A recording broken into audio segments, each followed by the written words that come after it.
মহিলাদের অনেক রোগবালাই হয় যেগুলোর মহিলা ডাক্তার পাওয়া যায় না। বেশিরভাগ আলেমগণ মহিলাদের হায়ার এডুকেশনে অনুৎসাহিত করেন, অথচ ঢাকা শহরেও রাতে গাইনি ডাক্তার খুঁজে পাওয়া অনেক কষ্টসাধ্য। অনেক আলেমকে দেখা গেছে পুরুষ ডাক্তারের কাছে মা বোনদের স্পর্শকাতর রোগের চিকিৎসা করতে বাধ্য হচ্ছেন। একটি বড় জনগোষ্ঠী পাশের দেশের অমুসলিম পুরুষ ডাক্তারের কাছে যেতে বাধ্য হচ্ছেন। মহিলাদের ডাক্তার অথবা অন্যান্য স্পর্শকাতর রোগের চিকিৎসার জন্য দক্ষ মহিলা জনগোষ্ঠী তৈরিতে আলেম সমাজ কোনো ভূমিকা রাখতে পারে কিনা, বর্তমানে কোনো উদ্যোগ আছে কিনা? ভাই শামসুজ্জোহা, আপনি একটা সামাজিক সমস্যার কথা বলেছেন যেটার সাথে ইসলামেরও একটা সংযোগ রয়েছে, কারণ ইসলাম মেয়েদেরকে পর্দাপোশিদের মধ্যে থাকতে বলে এবং সেক্ষেত্রে সে যখন রোগী হয় তখন পুরুষ ডাক্তারের কাছে যাওয়াটাও তার জন্য একটা সমস্যা। আবার অন্যদিকে আরেকটা সমস্যা হচ্ছে মেয়েরা হায়ার এডুকেশন নিতে যাওয়া, যেখানে কো এডুকেশন রয়েছে, ছেলেমেয়েরা একসাথে পড়ে, ফলে মেয়েরা পর্দাপোশিদা রক্ষা করতে পারে না এবং সেখানে নানা রকম অবৈধ প্রণয়, ডেটিং কিংবা গার্লফ্রেন্ড বয়ফ্রেন্ড কালচারে মেয়েরা তাদের হয়তো অনেক কিছু হারিয়ে ফেলে, তাদের দিন ধর্ম হারিয়ে ফেলে, তাদের সততা সতীত্ব সহ নানা কিছু আসলে তারা নষ্ট করে ফেলে।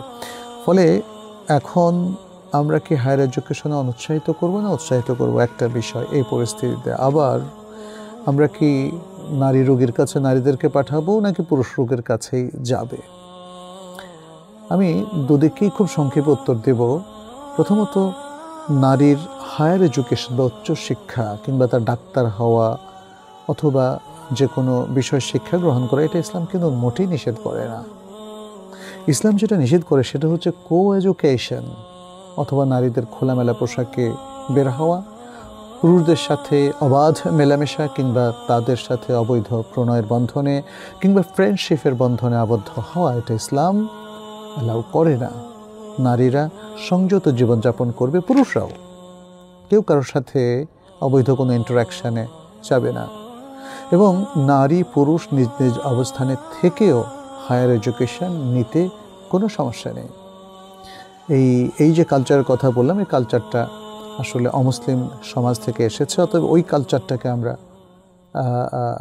বাদ দেব, ওই কালচারের বিরোধিতা করব। কিন্তু হায়ার এডুকেশনে কোনো সমস্যা নেই, নারীদের ডাক্তার হতেও কোনো অসুবিধা নেই। বাংলাদেশেও যদিও খুব রেয়ার, তারপরে আমরা দেখেছি উইমেন মেডিকেল কলেজ আছে, যেটা আমরা দেখেছি উত্তরায়, ঢাকার উত্তরায়। এরকম একাধিক উইমেন মেডিকেল কলেজ হতে পারে যেখানে নারীরা পড়বেন, পুরুষরা সেখানে থাকবে না। তবে শিক্ষক হিসেবে নারী পুরুষ উভয় থাকতে পারে, তবে সেক্ষেত্রেও নারীদের প্রাধান্য থাকাটা জরুরি। এখন তো প্রচুর নারী ডাক্তার রয়েছেন। অতএব নারীদের জন্য আলাদা মেডিকেল কলেজ, আলাদা শিক্ষা প্রতিষ্ঠান, আলাদা ইউনিভার্সিটি, এটা হতেই পারে, এটা হওয়াটাই উচিত এবং আমরা সেটাই রেকমেন্ড করছি। ফলে নারীদের ডাক্তার হতে কোনো সমস্যা নেই, অধিক ডাক্তার হতেও কোনো সমস্যা নেই। আর আরেকটা বিষয় হচ্ছে, যদি কোনো নারী অসুস্থ হন তাহলে তিনি অথবা তার অভিভাবক অথবা তার স্বামী দেখবেন যে তার এই রোগের জন্য কোনো নারী চিকিৎসক আছে কিনা। থাকলে সেখানেই তাকে যেতে হবে, কোনো পুরুষ চিকিৎসকের কাছে তিনি যাবেন না।